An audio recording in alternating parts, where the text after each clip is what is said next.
Hello everyone, it's Frances with Your Book of Memories. Thank you so much for joining me for this brand new project share. And if you're new, it's absolutely wonderful to be here with you. This time I created a totally new look, something I've been wanting to do for a while. And for this wonderful little Christmas book, I used Christmas Time by Echo Park. I love all the little cut aparts and the nice cardstock sticker sheet. I had so much fun. I love its size. It's slim and it's been a design that I've wanted to do for a while, so it's really big and compact.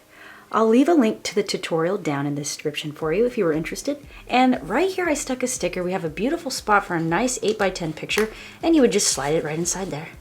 And I got cute little Santa right there, and then a cute little reindeer. This particular book holds anywhere from 12 to 15 pictures, depending on how you want to decorate inside, and specified to 5x7s, 4x6s, and nice large 8x10s.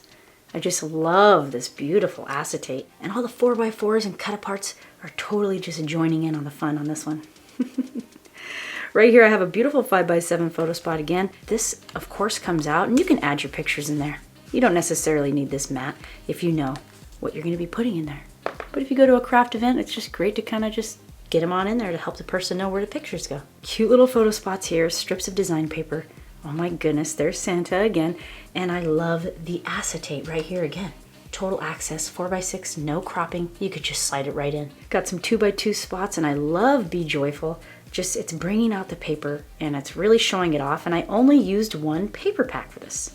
And I have goodies left over too. I'll also leave the link to the paper in the description if you wanted to pick one up, and my favorite supplies and tools are down there as well. Right on the back, I got this nice flat style of how this book lays together, which is great. Another 4x6 little picture spot here, access on the top. And I just kind of stuck stickers around. And really, you can embellish this one up or just keep it flat and simple because the photos and the paper really speak for this one, and I just love it. It's always my honor to go through the entire class with you and teach you everything I know and put this together step by step. This probably will be one that you want to just keep making and making, and you can use any paper it is that you want in your book. And I just see you making a ton of these ones. I hope everyone has a wonderful holiday season, and I'll see you next time. Bye.